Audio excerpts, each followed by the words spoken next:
Adelante, Mario. Agradecemos en verdad tu colaboración, tu asistencia aquí en Equipar y pues sin más que decir, el escenario es completamente tuyo. Muchas gracias. ¿Y qué tal? Buenos días a todos. Gracias por su participación, como mencionan. Estamos muy agradecidos de que durante toda esta semana nos hayan estado acompañando. Todavía mañana queda otro par de charlas, que también van a ser importantes para el mercado de la industria alimentaria o de la investigación y educación hacia alimentos, ¿no? O sea, lo enfocamos hacia la industria, pero recuerden que la industria sin la generación de los talentos o sin las escuelas especialistas en generar ingenieros en alimentos, técnicos en alimentos o, por ejemplo, carreras afines, ¿no? Como pueden ser espectrología o química o biología, pues son muy importantes para el proceso, ¿no? Entonces, empezamos con la presentación. Voy a hablar principalmente sobre los bioreactores y la fermentación o los sistemas de cultivo, principalmente para la industria en alimentos.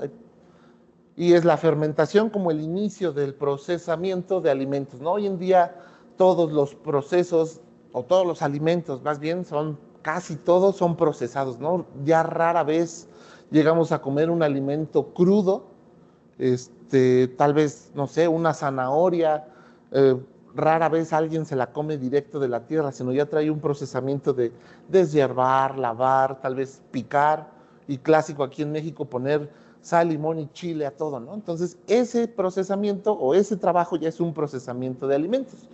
En lo que voy a hablar, vamos a hablar de estos tipos de antecedentes, los cuidados para el microorganismo involucrado en la fermentación o el proceso de modificación de materias primas, herramientas importantes para la fermentación, los parámetros de control, cómo controlarlos y cómo automatizarlos y cómo tener un proceso de fermentación ya automatizado o una fermentación ya asistida y sobre todo algunas conclusiones e información que puede ser útil para ustedes, ¿no? La alimentación o el alimento procesado, como les decía, pues es ya un alimento. Rara vez hoy en día consumimos un alimento que no esté procesado, ¿no? Salvo, he visto gente que come huevo crudo, pero pues no, que porque la salmonela, no, que porque no sé qué, ¿no? Entonces es difícil, ¿no? Hoy en día aventarse y comerse solo un producto así como viene del campo, ¿no? Tal vez con las frutas lo podemos hacer. Cortamos una fruta y directamente nos la comemos, pero hay otro tipo de procesamientos para obtener jugos, zumos, fermentados, que ese es el tema principal, o algún otro producto ya procesado que tenga la intervención de un microorganismo. Principalmente estamos hablando hacia de fermentación alcohólica, que son los procesos, los alimentos procesados más antiguos.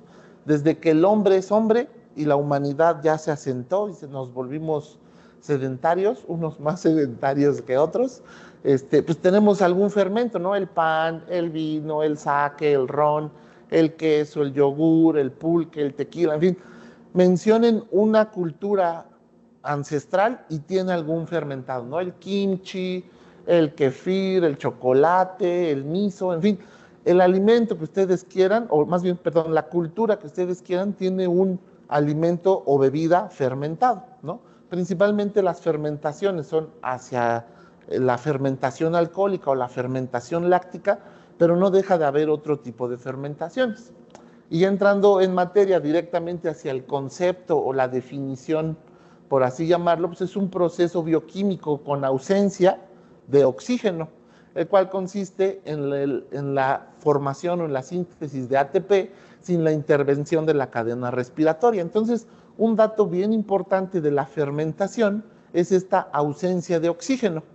¿Y de dónde viene Pues desde, como les digo, culturas ancestrales observaban que algunos jugos de fruta, algunos alimentos concentrados que tenían alto aporte de carbono o de nitrógeno, empezaban a generar calor y generaban espuma, ¿no? Yo creo que a nosotros, al menos aquí en México, nos pasa que cuando sales del metro ya en la tarde, como a las 6, 7 de la tarde o noche, y te quieres ir a los tacos y ves la salsa que lleva ahí todo el día, le ves una preciosa espuma blanca arriba de la salsa verde. Ojo, porque ese ya es un proceso de fermentación, está ferviendo o está hirviendo sin la necesidad de tener un calor, se está generando gases llamémosle inadecuadamente, de respiración aerobia o no aerobia, anaerobia, la cual está generando estos gases que se liberan y entonces ya está fermentando, está ferviendo o hirviendo, ¿no? Estas burbujitas, si nosotros lo viéramos en un recipiente de vidrio, veríamos pues como en la cerveza o en la sidra, ¿no? Que se generan estas burbujitas, pero estas burbujitas no vienen de un hervir térmico, vienen de un fervor microbiológico o de este fermento que hoy en día le llamamos, ¿no? Hay conceptos cada vez más populares como que es la bioreacción que se sintetiza o que cataliza en la ausencia de oxígeno, pero hoy en día ya utilizamos el término fermentación para hablar en algunas ocasiones de cultivos microbianos. En general pueden ser aerobios o anaerobios. De hecho, hay algunos libros o alguna literatura que ya menciona fermentaciones aeróbicas o aerobias o fermentaciones de precisión, ¿no? Estas fermentaciones, tanto la aerobia como la de precisión, pues ya son industrializadas, ya son fermentaciones, llamémosle de hoy en día, las cuales ya van asistidas con sistemas electrónicos y que nos pueden servir para modular ciertas condiciones aerobias o anaerobias dentro del mismo proceso. A grandes rasgos, ¿qué es lo que pasa en la fermentación? Pues un microorganismo, el actor principal de este proceso, va a buscar qué comer. Normalmente se consumen glucosa o azúcares, ¿no? Principalmente pueden ser almidones, fructosa, glucosa, sacarosa, en fin, cualquier tipo de azúcar que le brinde aporte energético y de fuente de carbono al microorganismo y este la va a aprovechar. Pueden ser levaduras o bacterias, ¿eh? También hay bacterias o compendios de bacterias y levaduras las cuales hacen esta fermentación o esta biocatalización que pasa del azúcar hacia, en este ejemplo, obtener alcohol etílico, CO2 y algunos desechos o metabolitos secundarios. A niveles de la biotecnología, la industria en alimentos o la industria en nutrición tiene su rama específica, ¿no? Siguiendo este código de colores que se ha generado desde el 2002, la industria de alimentos o la industria de la nutrición tiene un código o una característica amarilla, ¿no? O la biotecnología amarilla. Como yo siempre lo he comentado en mis charlas y en otros lugares, a mí este tipo de codificación por colores como que me causa problemas, porque si nosotros estamos hablando de fermentaciones, a lo mejor industriales para obtención de cerveza, ¿no? Entonces estamos hablando ya de tanques de metros cúbicos, ¿no? O de miles de litros. Si yo mezclo eso, que es un alimento, a lo mejor no con mucho aporte nutricional, pero al final de cuentas es una bebida, si yo lo industrializo, mezclo la biotecnología blanca con la biotecnología amarilla, me va a dar un color como crema o no sé, ¿no? O sea, yo siempre he tenido esa duda personal y siempre la externo, pero pues hoy en día ya la biotecnología y la industria en alimentos no solo va al procesamiento del alimento, sino va varios pasos atrás hacia las mejoras genéticas en los granos, en algunas plantas o inclusive hasta en algunos animales, ¿no? Algunas retrocruzas y mejoras de genética clásica, de seleccionar las características o los fenotipos más atractivos, obtenerlos o más bien seleccionarlos y reproducirlos. Ese tipo de biotecnología también impacta la industria en alimentos, ¿no? Entonces esa es como la macro biotecnología de alimentos, pero nosotros vamos a hablar sobre todo de la microbiotecnología enfocada hacia los alimentos. Y dentro del proceso, pues como bien saben, el proceso se divide en estas dos grandes partes, que es el upstream y el downstream, ¿no? La mayoría de los procesos alimenticios para obtener algún alimento ya fermentado o bioprocesado, solo se quedan en la parte del upstream, ¿no? No existe una etapa de downstream, es muy raro. Sí llega a haber unas etapas, pero muy sencillas, ¿no? Hacia la recuperación del producto, sí, pero ya no se trabaja más hacia una purificación o una concentración o varias operaciones unitarias para obtener el producto. A veces, por ejemplo, el vino, una vez que termina el proceso de fermentación, lo que se hace es almacenarlo, y el mismo almacenamiento o el mismo añejamiento en algunos, por ejemplo, fermentos, pues le dan otra característica, pero son operaciones unitarias no tan complejas, ¿no? Y normalmente, hablando ya del bioproceso, pues el upstream o la obtención del producto, o en este caso, la fermentación, pues va alrededor de un 30% del producto, ¿no? En cuanto a la inversión, y el resto del 70%, del resto del 100%, el 70% va hacia el downstream. Pero si nosotros lo vemos en la industria en alimentos, muchas veces el 80 o 90% del valor del producto final se encierra o se queda en el producto terminando la etapa de upstream, ¿no? Y hacia las necesidades del microorganismo dentro de estas etapas de procesamiento o dentro del upstream, pues yo lo divido en tres grandes grupos. ¿Qué es lo que necesita el microorganismo o qué necesitamos nosotros para poder tener una fermentación adecuada? Pues necesitamos una casa para el microorganismo, una comida o unos nutrientes para el microorganismo y un sustento o condiciones ambientales que favorezcan el crecimiento del microorganismo. Y obvio, si el microorganismo crece y está en condiciones adecuadas, pues va a ser esa reacción que les estaba comentando, ¿no? Esa biocatálisis de pasar de azúcar a alcohol y CO2, o pasar de lactosa a otro tipo de ácido lácticos o algunos otros tipos de derivados de la leche, ¿no? Entonces, hacia la casa, pues necesitamos tener un control de temperatura, humedad, limpieza y que sea exclusiva, ¿no? O sea, que este hogar o este reactor o este recipiente no vaya a tener crecimientos de otras especies y que no vaya a haber microorganismos ajenos a lo que yo quiero desarrollar. Hacia la comida, pues el medio de cultivo o algunas veces la materia prima que quiero transformar, pues es el alimento del microorganismo, y ahí debe de venir altas concentraciones de fuente de carbono y de nitrógeno, y dependiendo del tipo de fermentación o del tipo de producto que yo quiera obtener, va a ser la importancia de tener oxígeno o de no tener oxígeno. Y por parte del sustento, bueno, pues necesitamos controlar ciertas condiciones ambientales como presión osmótica, pH, si necesitan luz, si necesitan homogeneidad o agitación para que no haya gradientes, en fin, ¿no? Y entonces, pues el microorganismo ya en condiciones ambientales estables y estériles, en un control de temperatura o ambiental ideal en cuanto al pH, la concentración o la ausencia nuevamente de oxígeno, me va a generar el cambio o la bioconversión o el procesamiento del alimento que yo necesito.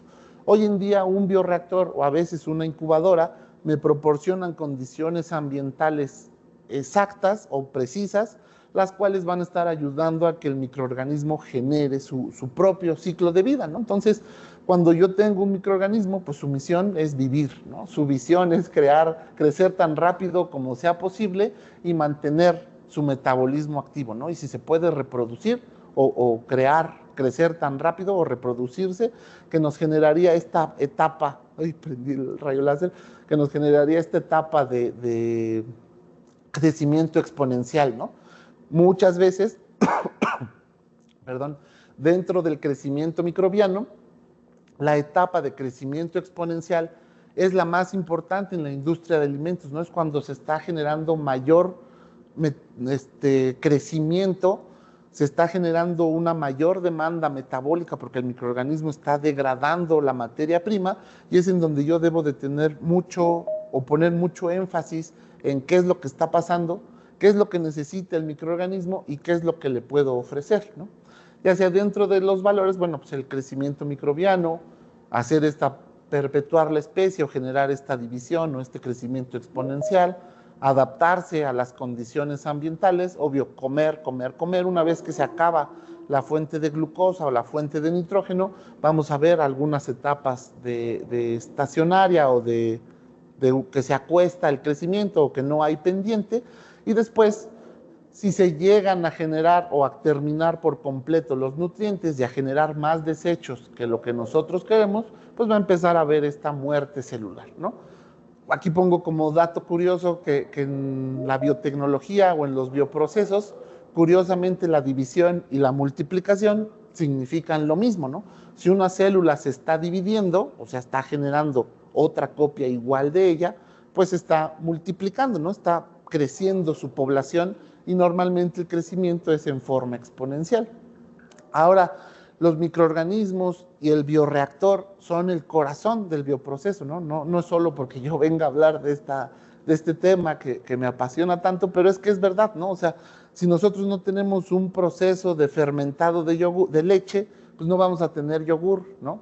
Si yo no tengo un fermento de la cebada o de la miel, aguamiel del agave o del maguey, pues no voy a tener pulque o cerveza, ¿no? Entonces, es muy importante la presencia del microorganismo o en algunos casos ciertas enzimas, ¿no? Puede ser el microorganismo completo o algunas enzimas que ayuden a generar estos cambios o estas biocatálisis dentro del proceso, ¿no? Y obvio, para la optimización, pues es siempre poner énfasis en qué es lo que necesita el microorganismo, qué características tiene, que eso nos lo aporta o nosotros lo podemos descubrir a partir de la cinética microbiana o la cinética de crecimiento, y sobre todo tener un control adecuado en las condiciones ambientales, lo que yo pongo como sustento y casa, tener ese control en la operación en tiempo real y en cada minuto de lo que está pasando, ¿no? A final de cuentas, el bioproceso, y sobre todo en estos procesos de fermentación, pues lo que tenemos es un juego de oferta y demanda, ¿no? ¿Qué es lo que necesita el microorganismo? ¿Qué es lo que él demanda? ¿Y qué es lo que nosotros le podemos ofrecer? Podemos ofrecer desde un medio de cultivo muy rico y lleno de nutrientes, y condiciones ya sea aerobias o anaerobias, y esto es suficiente para que el microorganismo crezca. Pero además, si nosotros ofrecemos un control de temperatura, un crecimiento homogéneo, condiciones estables de pH, pues el microorganismo se va a ver como estos de la foto, ¿no? Bastante a gusto, cómodos y relajados, y van a generar este balance de materia, ¿no? En donde yo tengo una entrada menos la salida, más la generación menos el consumo, que me va a dar una acumulación. Esta ecuación se reduce en una ley de oferta y demanda, ¿no? Y dentro de las herramientas importantes para satisfacer la demanda de los microorganismos, pues tenemos los bioreactores, ¿no? En donde tenemos como que este balance a grosso modo, donde tenemos la biomasa, o sea, el microorganismo, la fuente de carbono, la fuente de nitrógeno, oxígeno o no oxígeno, nuevamente depende de qué es lo que quiere el microorganismo. Y obvio, hay medios de cultivo, ya sea de fabricación casera o artesanal, o medios de cultivo de fabricación industrial que ya están hechos específicamente para cierto tipo de especies y para ciertas condiciones del proceso.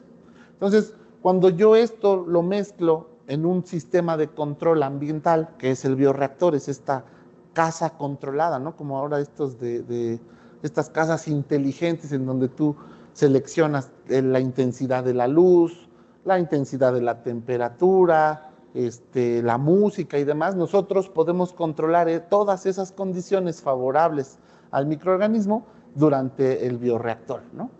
Ahora, es muy importante saber las etapas del proceso, el volumen que vamos a estar trabajando y las necesidades mecánicas y de herramientas que nosotros vamos a estar requiriendo, ¿no? Si nosotros vamos a estar trabajando en investigación y desarrollo o inclusive hasta selección o cribado de cepas o de medios de cultivo, pues necesito tener a lo mejor un equipo pequeño, robusto, que me permita hacer muchos experimentos, que me permita obtener muchísima información, hacer pruebas de concepto y tener la capacidad o la flexibilidad de cambiar diferentes sistemas, o al menos diferentes volúmenes de operación, para que me dé información suficiente para que yo ya pueda llegar a un bioreactor y a lo mejor ya en un mayor volumen poder conocer mejor los datos que está generando o las necesidades que está teniendo el microorganismo, ¿no? Y así hasta llegar a bioreactores ya de volumen, como les decía, de volumen industrial, ¿no? Hacia los parámetros de control, bueno, nosotros podemos controlar a grosso modo el metabolismo mediante el medio de cultivo, ¿no? La fuente de carbono, la cantidad de nutrientes que va a tener a su disponibilidad el microorganismo, nosotros la podemos favorecer o restringir mediante las características del medio de cultivo. Pero también podemos favorecer o restringir ciertos controles ambientales, ¿no? Si yo enfrío o bajo la temperatura, el microorganismo va a tener un comportamiento diferente a si mantengo la temperatura óptima o subo la temperatura. Y lo mismo va a pasar con concentraciones de pH, oxígeno disuelto o ausencia de oxígeno, ¿no? El microorganismo, si es facultativo, puede estar creciendo en condiciones adecuadas de oxígeno disuelto, y si la disminuyo y lo mantengo durante mucho tiempo en condiciones de anoxia o de falta de oxígeno, entonces este microorganismo, su característica facultativa lo va a convertir en anaerobio y pudiera generar otros metabolitos o otros productos, ¿no? Que también pudieran ser interesantes o perjudiciales, ¿no? Hay que tener cuidado. Entonces ya cuando yo estoy manteniendo o tengo las herramientas para mantener a gusto o en confort o en condiciones óptimas nuestro cultivo, bueno, pues los parámetros estándar de control sabemos bien que es temperatura, pH, oxígeno disuelto, agitación y flujo o mezcla de gases. Menciono flujo porque podemos introducir oxígeno para enriquecerlo hacia la concentración de oxígeno disuelto, o podemos trabajar con mezclas de anaerobiosis e introducir nitrógeno para favorecer la ausencia de oxígeno, ¿no? Y los factores relevantes, bueno, pues la concentración de biomasa, esto quiere decir cuánto están creciendo nuestros microorganismos, la concentración del sustrato para saber qué tanto han comido, la composición de los gases de salida para poder hacer un balance de cuánto se ha aprovechado, y sobre todo conocer el producto, obtener, si es posible, medición en tiempo real de lo que se está generando. Si se está generando alcohol, pues hay sensores que se pueden introducir en el bioreactor que me ayudan a medir etanol, o si yo estoy generando algún gas, hay sensores que se pueden acoplar al bioreactor para que me ayuden a medir en tiempo real qué es lo que está pasando. Entonces la recomendación, pues depende del volumen que vayamos a estar procesando. A lo mejor tengo una levadura nativa que sabemos que degrada azúcares para convertirlo en alcohol. Bueno, pero ¿qué tanto? ¿Qué puede tomar cualquier medio de cultivo? O sea, si yo lo pongo en una solución de papa y almidón o de papa y cebada, con lúpulo, ¿me va a hacer cerveza? O sea, hay que conocer estas condiciones, ¿no? Entonces, para poder llegar al bioreactor o para poder establecer la cepa que genera estas condiciones o este cambio, pues nos podemos dedicar o enfocar en el trabajo hacia un shaker o un sistema de incubación con control de agitación, el cual me ayude a conocer y saber qué es lo que está pasando perfectamente en volúmenes pequeños y tener la posibilidad de hacer experimentos masivos, ¿no? No sé, 30, 60 experimentos al mismo tiempo, y poder tener datos relevantes y sobre todo poder llevar a cabo o poder realizar pruebas de concepto, ¿no? De lo que estoy pensando es lo que va a estar, el objetivo que tengo, la tesis que tengo, es lo que va a realizar el microorganismo, y que este microorganismo sí cumple con esas pruebas de concepto y es factible de llevarlo a un bioreactor.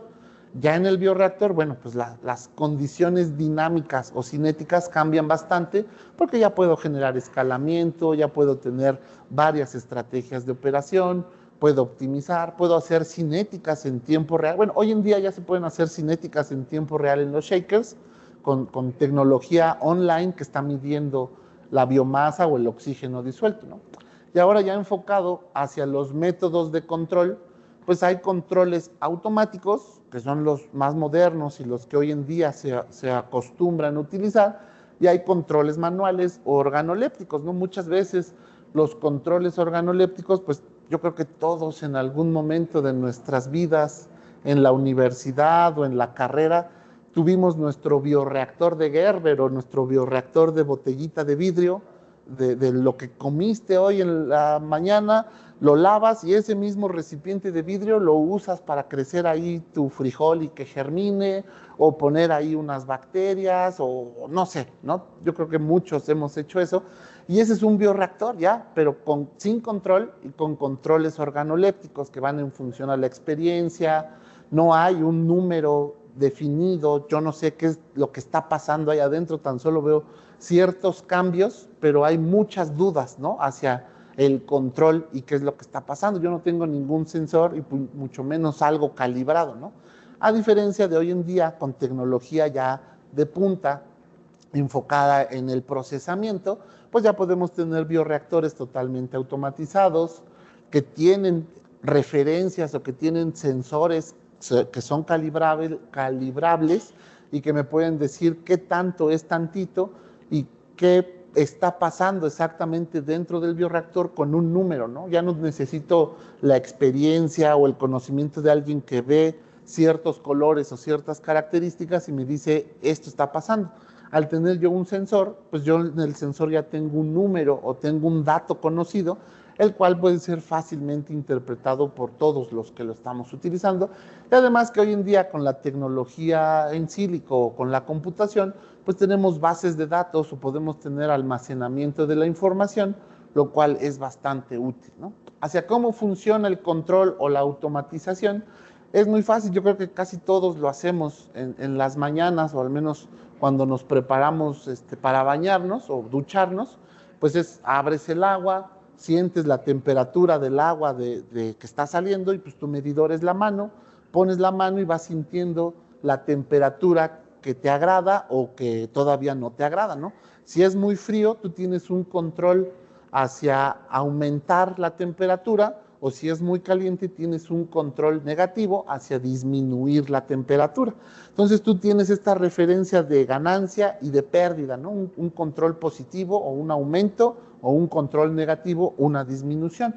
Y obvio tienes una señal de salida o un trabajo, que en el caso de la regadera y mi mano, yo soy el que está regulando. Hoy en día se pueden hacer lazos de control y tener bombas, válvulas, controladores, balanzas, en fin, un sinfín de equipos y de controles que me ayuden a mantener. Por ejemplo, la temperatura se considera un control inline. Este quiere decir que está midiendo en todo momento y en todo tiempo la temperatura y yo voy a fijar un punto de referencia o un set point. Este punto de referencia va a estar revisando constantemente con la temperatura o con el sensor. Si llegara a haber una desviación entre la temperatura medida y la temperatura deseada, él va a realizar un output o un esfuerzo para llegar del valor real al valor solicitado. Entonces, en el caso de temperatura, pues va a aumentar o va a disminuir el flujo de agua caliente o va a aumentar o disminuir el flujo de agua fría. Y lo mismo pasa, por ejemplo, con otros sensores como el pH. El pH también tenemos estas dos referencias de ácido-base, entonces o acidifica metiendo una solución la cual va a bajar el pH o alcaliniza metiendo otra solución la cual va a aumentar el pH, ¿no? Entonces, ese es un control inline, es un control que mide en todo momento y que tiene un control automático con una ganancia o una pérdida, ¿no? Existen los controles online, que es como nosotros hoy en día estamos con los celulares, estamos todo el tiempo online, ¿no? Estás recibiendo notificaciones, estás recibiendo mensajes, no los puedes alterar, o sea, no puedes alterar la fuente de donde vino ese mensaje, pero sí puedes tomar una decisión y generar algún otro lazo de control o alguna otra acción en función a la información que tú estás tomando. Muchas veces no son inmediatos, o sea, yo necesito tomar esa información, procesarla y después generar un lazo de acción o de control. Ese es un control online, ¿no? Hay muchos sensores, sensores de peso, sensores de gases de salida, sensores de mezclas de gases, en fin, todos estos nos ayudan a tener un control online.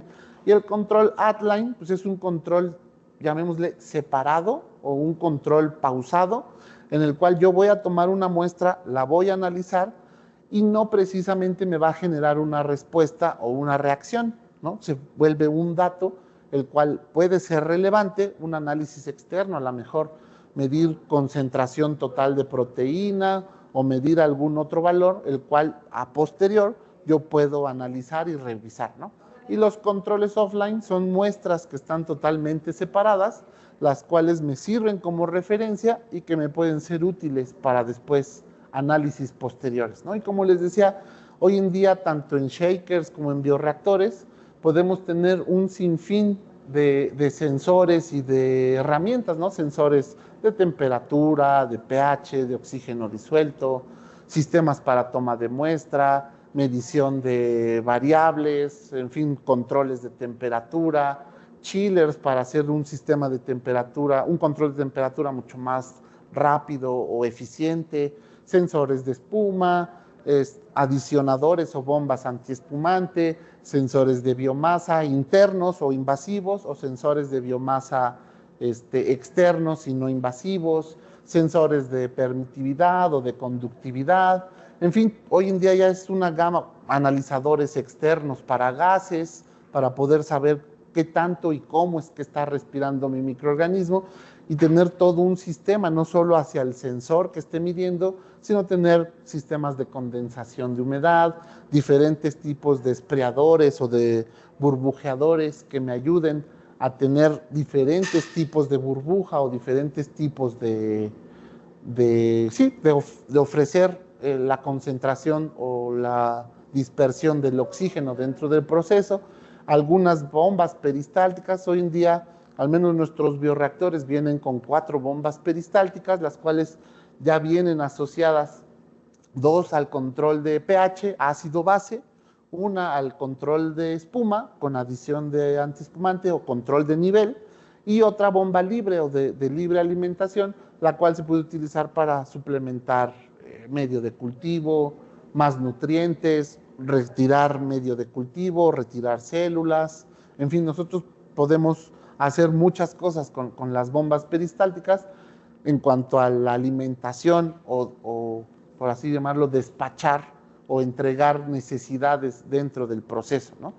Si nosotros este tipo de bombas, nosotros las asociamos al proceso, bueno, pues nosotros podemos tener un lote en forma clásica de lote, con control de pH y de antiespumante, sin la necesidad de una adición de medio de cultivo. Pero podemos trabajar lotes alimentados teniendo un sistema de adición, una bomba peristáltica programable a diferentes velocidades o a diferentes patrones de flujo, donde me pueda satisfacer la demanda del microorganismo, o puedo vincular una báscula y la bomba y poder tener una alimentación gravimétrica, ¿no? En función al consumo o en función a la masa despachada, yo puedo tener un control mucho más preciso de cuánto se ha pasado de mi recipiente de alimentación a mi recipiente de cultivo, ¿no? Y entonces, como conclusiones o información para recordar, bueno, recordemos que el bioproceso o la fermentación con fines alimenticios, siempre el bioreactor y el microorganismo son el corazón del bioproceso, ¿no?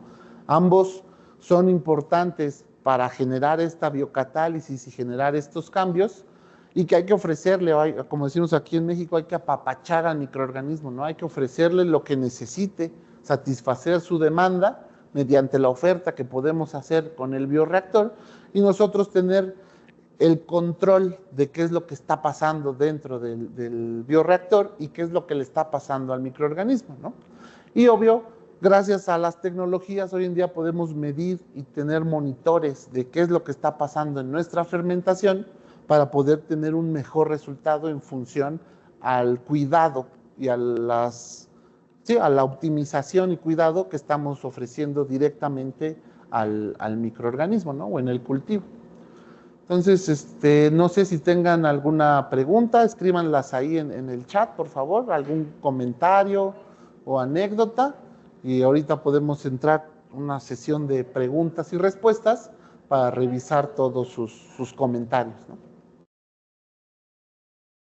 Claro que sí, Mario. Muchas gracias. Gracias por toda esta información, por todo esta cátedra de conocimiento que nos das, incluso muy textual, ¿no? Lo que dices que lo que vemos en el tema de fermentación cuando va saliendo el metro y en los tacos, ahí ya es un punto crítico donde ya no debemos de confiar tanto en las salsas, ¿no? Digo, el tipo de fermentación sí influye en algunas otras aplicaciones, pero ahí en los tacos creo que no es lo recomendable.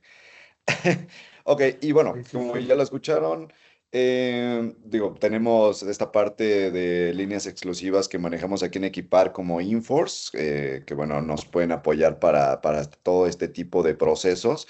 Entonces, bueno, nos pueden contactar y vamos a iniciar por aquí con algunas preguntas que nos puedan hacer. Digo, recuerden, ya está abierto el foro de preguntas y respuestas para que nos puedan apoyar cualquier duda que tengan. Aprovechemos a aquel experto Mario que pues nos está acompañando el día de hoy aquí en Equipar.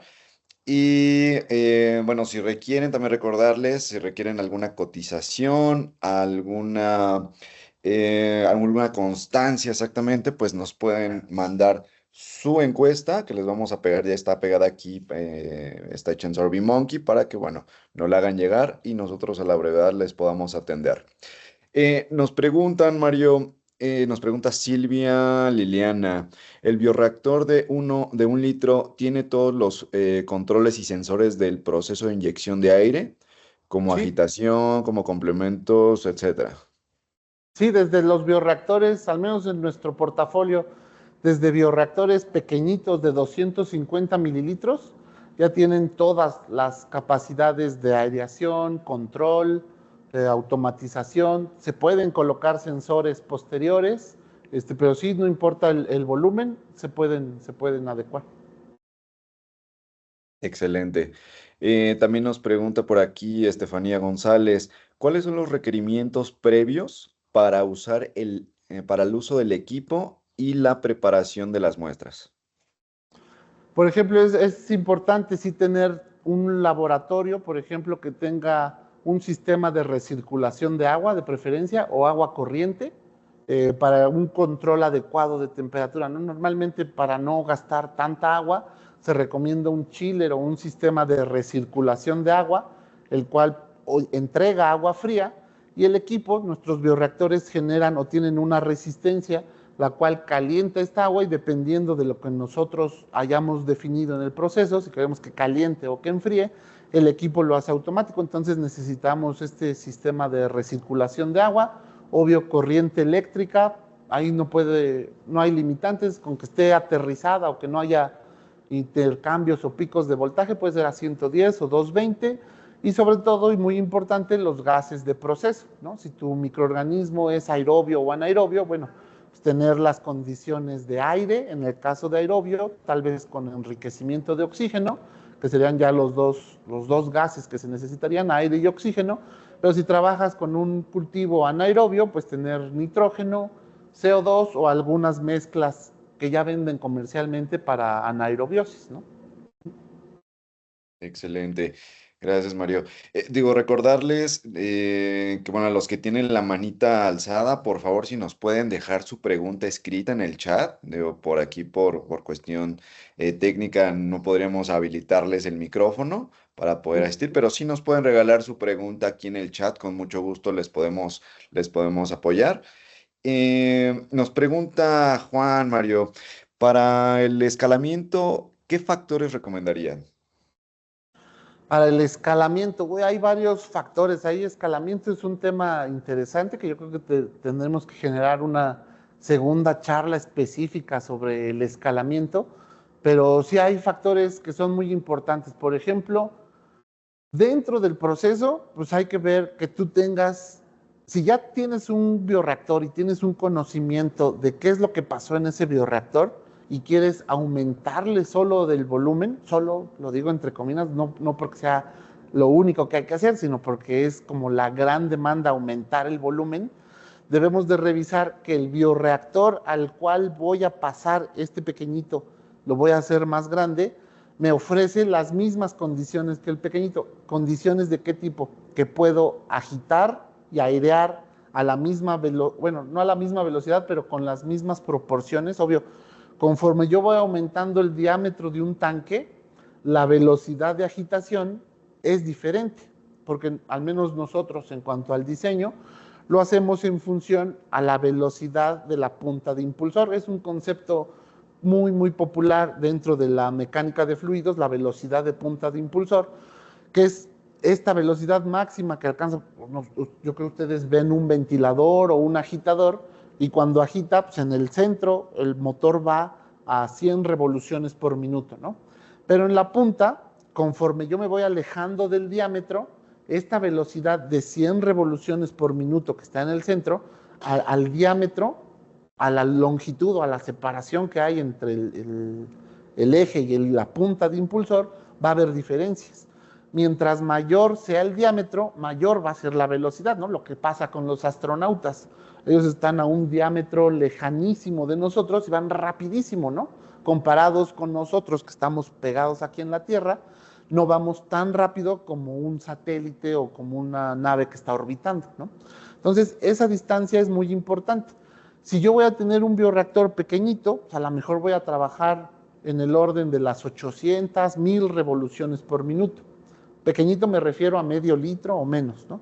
Yo tengo un bioreactor a lo mejor de 1 litro, pues voy a estar trabajando entre las 300 y 1000 revoluciones por minuto, de 1 litro hasta tal vez 6 litros, ¿no? Y conforme va aumentando el diámetro, a lo mejor un bioreactor de 10 litros, ya con un diámetro considerable, voy a trabajar en el orden de 800 revoluciones sí, 800 o menos, y conforme voy aumentando el diámetro, el motor no es tan necesario que me dé altas revoluciones, porque la velocidad de punta de impulsor es importante. Eso hacia el escalamiento hacia arriba, ¿no? También la cantidad de aire, ¿no? Si yo en un bioreactor estoy trabajando a lo mejor 1 litro por minuto, o sea, lo que se traduce como un BBM, que es el volumen de bioreactor por minuto. Si yo tengo un bioreactor de 1 litro e introduzco 1 litro de aire por minuto, tengo un BBM. Normalmente por regla de dedo o por estándar internacional, estándar técnico, un bioreactor de fermentación aerobia, tenemos normalmente 2 BBMs, ¿no? O sea, si yo tengo un bioreactor de 1 litro, voy a estar entregando un máximo de 2 litros por minuto. Eso lo veo con mi compresor. Pero si voy a aumentar el volumen a lo mejor de 10 litros a 100 y quiero trabajar 2 BBMs, ¿cuántos litros necesito por minuto? 200 litros por minuto, ¿no? Necesito un compresor de al menos 2 o 3 veces más el volumen para que el compresor no esté sobretrabajado, ¿no? Entonces, yo necesito un compresor a lo mejor de 500 litros o de 1000 litros, que está sobrediseñado, pero la demanda de oxígeno del bioreactor nunca se me va a acabar. Y lo mismo si es anaerobio, ¿eh? Si yo estoy trabajando una mezcla de gases anaerobios y lo quiero escalar a 100 litros, pues necesito tener estos 200 litros de flujo de gas que me asegure la anaerobiosis, ¿no? Por eso los bioreactores, no sé si los han visto, estos reactores de cocción de la cerveza, son con un diseño tan especial, ¿no? Estas ollas, sí, que parecen como lámparas egipcias, es por el diseño que no necesita tanta agitación, pero sí necesita mantener el gas mismo que se está generando, que esté ahí pues, favoreciendo la fermentación, ¿no? Entonces, esos son muy importantes, la agitación y el flujo de gases hacia el escalamiento, ¿no? Y obvio, es muy importante que algo que no se ve en el escalamiento, y les digo, es otro tema aparte, las necesidades, ¿no? O sea, yo estoy trabajando con 5 litros de medio de cultivo. Preparar 5 litros, pues es fácil. Yo tomo aquí mi material de vidrio, una botella de 5, probetas. Preparar 5 litros es relativamente fácil. Preparar 20 litros, pues ya son garrafones o bidones ya de un mayor tamaño, que si no tengo la suficiente fuerza a voltearlos o agitarlos es difícil. Necesito herramientas. ¿Y ahora qué va a pasar cuando yo prepare 100 o 500 litros de medio de cultivo? ¿Tengo dónde prepararlos? ¿Tengo con qué prepararlos y cómo esterilizarlos? A lo mejor en nuestros bioreactores se pueden esterilizar dentro del mismo bioreactor, ¿no? Eso cuando el medio de cultivo resiste altas concentraciones de temperatura o altas temperaturas. Pero cuando el medio es termolábil, pues necesito esterilizarlo de otro tipo, ¿no? Tengo esas condiciones, entonces hay que ver el escalamiento de forma holística, ¿no? Verlo no solo hacia qué necesita el microorganismo, sino yo como operario, ¿qué más necesito? La luz, muchos equipos que ya trabajan de 100 litros en adelante, ya son bioreactores o equipo técnico que trabaja a 400 volts. Entonces necesito la corriente adecuada de 400 volts, aterrizada, con supresión de picos, en fin, son condiciones técnicas que les digo, tenemos que ver o tenemos que preparar otro webinar hablando solo del escalamiento, ¿no? Perfecto, Bueno, Mario. Y otro paréntesis rapidito, el escalamiento también lo podemos ver o lo podemos hablar, del escalamiento de pasar de matraz o botella agitada a bioreactor, ¿no? Ese también es otro tipo de escalamiento que les digo, es otro tema totalmente diferente y muy, muy entretenido, apasionante. Perfecto, Mario. Digo, se puede prestar para hacerlo en alguna otra sesión, claro que sí. Sí, sí, sí. Así es, gracias por esta respuesta. Nos pregunta por aquí Gerardo Rodríguez si los productos de la fermentación, ya sea volátiles o no, solubles en el medio, ¿cómo se pueden extraer y analizarse en el equipo si tiene algún sistema de muestreo o se tendría que desconectar? No, el bioreactor ya tiene un sistema de muestreo, tanto para gases como para líquidos. Tú seleccionas la profundidad de la tubería en donde vas a tomar la muestra. Puedes tomar una muestra del seno del líquido y tomas del líquido fermentado. Vas a llevarte biomasa o microorganismos. Los puedes sacar. Nosotros trabajamos con un sistema que le llamamos el Safe Sampler, que es un arreglo de tuberías y de conectores y válvulas check reutilizables de plástico, los cuales te permiten flujo de líquido o de gas de muestreo en un solo sentido, y esto te evita contaminaciones o que ese líquido o esa muestra regrese al bioreactor o a tu sistema de cultivo, ¿no? Y lo mismo si tú no quieres tomar una muestra de líquido, sino quieres tomar una muestra del gas, podemos conectar dentro del bioreactor unos filtros y tuberías hacia analizadores de gases en tiempo real o a tomar una muestra en tiempo real o tener una tubería que no esté sumergida directamente en el líquido y hacer succión de ese gas y tener ya para llevártelo al cromatógrafo o al analizador o almacenarlo, ¿no? Tanto líquido como gas. Pero sí, nuestros bioreactores tienen puertos específicos para el muestreo y un sistema específico anticontaminación para el muestreo, ¿no? Perfecto, gracias Mario. Y bueno, esperemos que hayamos respondido bien la pregunta, Gerardo. De todas maneras, mira, también aquí tenemos otra pregunta de universos paralelos. Nos preguntan, ¿qué microorganismos o qué microorganismo es el más utilizado para obtener alcohol y de qué alimentos?